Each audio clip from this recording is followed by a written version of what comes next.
Hola, buenos días. Mi nombre es Ramón Ortega. Soy profesor de la Facultad de Ciencias de la Salud San Rafael Nebrija en la Universidad Nebrija en Madrid, España.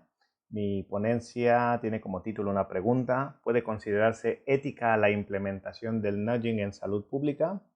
Esta ponencia la presento en este tercer congreso de la Cátedra UNESCO Ética y Sociedad en la Educación Superior, Pandemia y Crisis, Perspectivas Éticas, Sociales y de Salud, que se llevará a cabo en la Universidad Técnica Particular de Loja.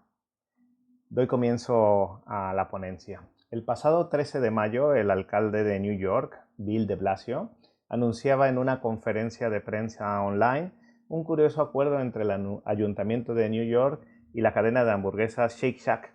El trato consistía en intentar incentivar a la población a que se vacunara y a cambio recibirían un voucher por el que podrían ir a cualquiera de los establecimientos de esta cadena neoyorquina de comida rápida y obtener una hamburguesa o un sándwich gratis. O para todo aquel que demostrara estar vacunado, pues podría recibir unas patatas fritas gratis en cualquier compra que hiciera en el restaurante. En la rueda de prensa, el mismo Bill de Blasio, como podemos ver en esta imagen, aparecía degustando una hamburguesa y unas patatas fritas. No es el único incentivo que se ha desarrollado en los Estados Unidos para que las personas se vacunen. Tenemos ejemplos que van desde donuts gratis hasta compensaciones económicas de unos $100 a funcionarios de localidades como Maryland, pasando por bebidas gratis, entre muchos otros incentivos. El concepto de nudge, que se ha traducido al español como pequeño empujón, consiste en cualquier aspecto de la arquitectura de la decisión que altera el comportamiento de las personas de forma predecible, sin prohibir o impedir de forma significativa las opciones que tiene el individuo. Es por ello que el enfoque subyacente es la de un paternalismo libertario, donde se permite y justifica tener un impacto en la conducta humana de las personas respetando su libertad de elección. Este concepto ha sido introducido en el 2008 al mundo sanitario a partir de ese bestseller de Richard Thaler y de Cass Sunstein llamado Un pequeño empujón, el impulso que necesitas para tomar las mejores decisiones en salud, dinero y felicidad. Desde entonces se han elaborado muchas reflexiones a favor y en contra sobre los aspectos éticos que hay detrás de esta implementación de esta práctica en el ámbito de la salud. El concepto de pequeño empujón proviene de las ciencias del comportamiento y de forma específica del área de la economía del comportamiento. Se trata de alterar el entorno para que se activen procesos cognitivos automáticos que lleven a una persona a realizar un comportamiento deseado, de tal manera que toda persona que influye en las decisiones que toman otras personas es susceptible de ser un arquitecto de las decisiones. El ejemplo más utilizado para explicar la arquitectura de las decisiones es el creado por Doug Campbell, que se trata de esa imagen de una mosca colocada en todos los urinarios del aeropuerto Schiphol en Ámsterdam, con la intención de ayudar a los usuarios a que atinen mejor cuando hacen uso de ellos. Gracias a esta invención se consiguió reducir las salpicaduras un 80%. Pero nos interesa el ámbito sanitario, ¿no? Y los ejemplos más utilizados y que más se han analizado son los siguientes, ¿no? Por ejemplo, en los comedores de Google se modificaron las máquinas dispensadoras de productos de tal manera que los refrescos quedaran en una posición menos visible que las botellas de agua. ¿Cuál fue el resultado? Pues que se incrementó un 47% el consumo de agua por parte de los usuarios de la empresa. Otro ejemplo son las escaleras interactivas, ya sea a través de luces en los peldaños o que al pisarlas produzcan algún tipo de sonido, como podría ser un teclado de piano. Aunque se encuentren al lado de los ascensores, se ha visto, o incluso de escaleras eléctricas, se ha visto que este efecto lúdico incentiva a las personas a subir por ella, lo cual es bueno para su salud. También hay estrategias en la producción y diseño, como puede ser los blisters de medicinas, para evitar errores en el consumo de fármacos. Por ejemplo, esas pastillas inocuas que vienen en algunos tratamientos anticonceptivos que solo tienen la función de ser ingeridas para no perder el hábito. Así hay muchos otros ejemplos, ¿no? Bueno, pues estos pequeños empujones ya se están llevando a cabo en el ámbito sanitario basados en este enfoque del paternalismo libertario que he mencionado antes. Según esta teoría, es legítimo influir en las decisiones de las personas si se incrementa su bienestar, siempre que no se limite su libertad de elección, que la influencia de la elección de un individuo conserve la libertad de decisión y, por lo tanto, A, no prohíba ninguna opción, B, no cambie significativamente los incentivos económicos y C, que sea fácil y barato de llevar a cabo, pero también de evitarse si no se quiere hacer. Se podría argumentar que cuando los nudge satisfacen estos requisitos, pues no se viola la autonomía de la persona tal y como es interpretado en el modelo estándar de consentimiento informado. Hay 4 técnicas en las aplicaciones de los nudge, ¿no? El primero de ellos sería incentivar o desanimar. Aquí podríamos poner el ejemplo, el de las máquinas expendedoras de Google. El segundo es las reglas por defecto. Aquí podríamos hablar de esos países en los que la donación de órganos al fallecer se supone ya por defecto y es la persona que no quiere ser donante la que tiene que informarlo. La tercera técnica sería el enmarcado de la información, que consiste en la forma en la que se presenta esa información, pues influye en la toma de decisiones. Por ejemplo, no es lo mismo decir que una intervención tiene un 90% de tasa de éxito a decir que una intervención tiene una tasa del 10% de fracaso.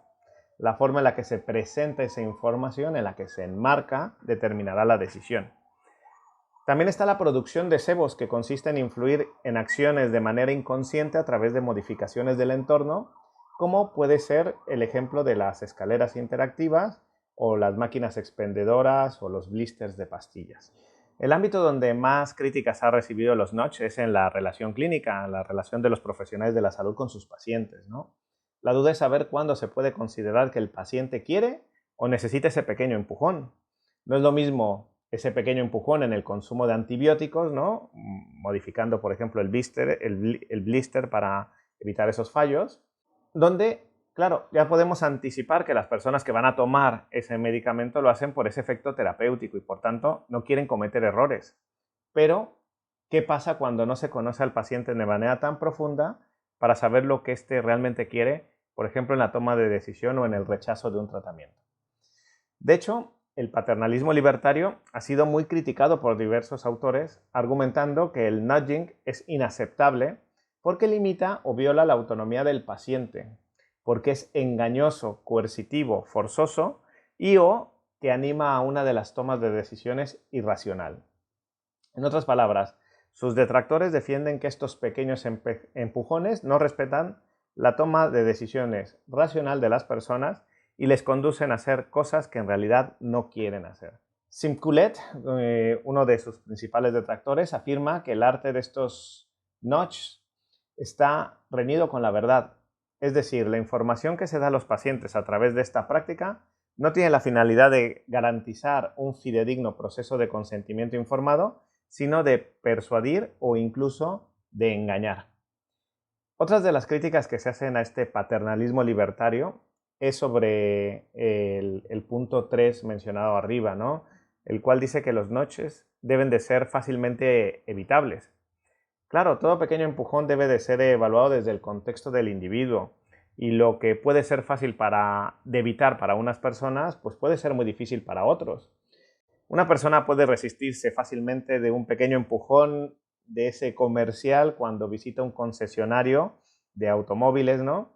Pero quizá no sea tan fácil evitar un empujón, un nudge, cuando esa persona está hospitalizada y tiene que tomar una decisión sobre su tratamiento.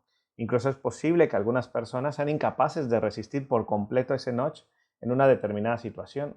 Un ejemplo que se da es cuando un médico menciona la opción que él considera preferible para ese tratamiento, lo hace al comienzo y continúa enumerando con excesivo detalle otros tratamientos también posibles.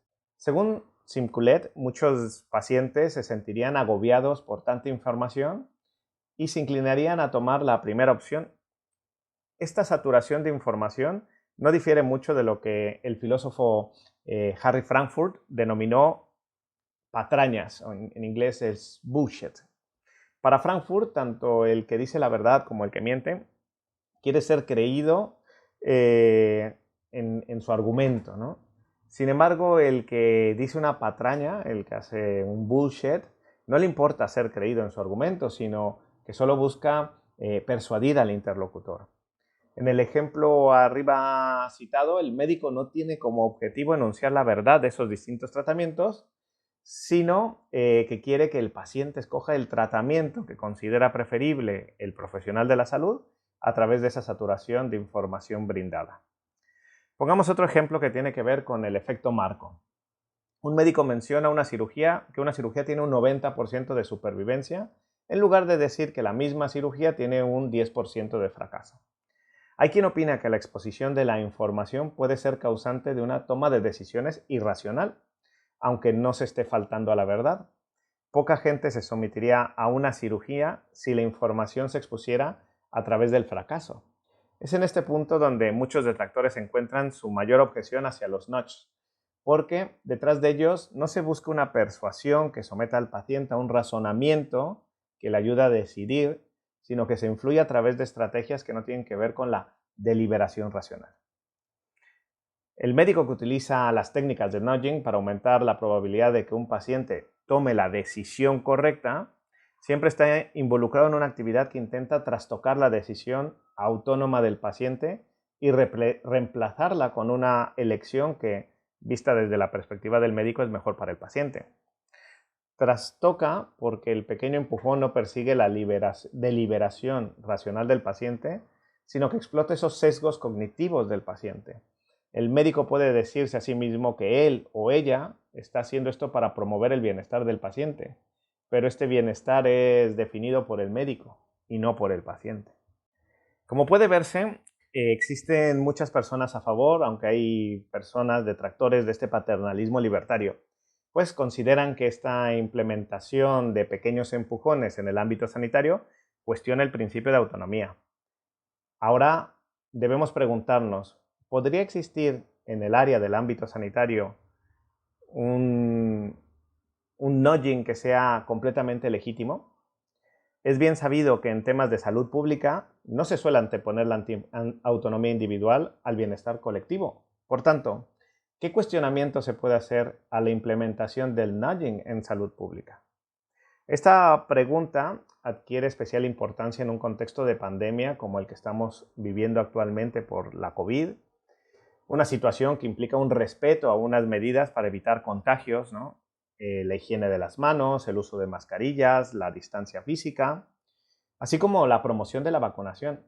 ¿Se podría cuestionar la campaña de Bill de Blasio con la que se ha abierto esta comunicación para persuadir a los ciudadanos de Nueva York a vacunarse? Como se ha visto, estas estrategias de nudging no solo se llevan a cabo en la relación clínica, sino que también están implementándose en todo el mundo para contribuir a resolver problemas de salud pública, en particular de obesidad, de dependencia, de sedentarismo, tratar de evitar tanto el infratratamiento como el sobretratamiento. En el 2007, el Consejo de Bioética de Nuffield publicó un documento llamado Cuestiones éticas de la salud pública con la intención de presentar un marco ético sobre la intervención que debería de tener el Estado con relación a la salud de sus ciudadanos. Se trata de un informe que, pese a haberse escrito hace más de una década, bajo el contexto actual de pandemia, pues mantiene una actualidad indudable. Una de las propuestas que se puede encontrar en el documento es la escalera de intervención, en la que se contienen 7 niveles. Los niveles más bajos son relativos a una poca intervención del Estado en las decisiones individuales o de un determinado colectivo, y conforme se sube en los escalones, la intervención se vuelve más restrictiva hasta anular completamente esa decisión individual o colectiva, como pasó con el confinamiento en los momentos más acusados de esta pandemia. Existen críticas de índole epistemológico sobre ese verdadero impacto que puede tener los nudge en el cambio de comportamiento en este contexto de pandemia. Algunos estudios consideran que las medidas públicas requieren una identificación de los retos y sacrificios a los que la gente se enfrenta, Hay que entender cómo usan las personas la información que reciben y lo que realmente aprenden de ella. Bajo esta perspectiva, el nudge no consigue, pues, muchas veces su propósito, pues carece de un marco teórico cohesivo para comprender el comportamiento humano en todos sus contextos.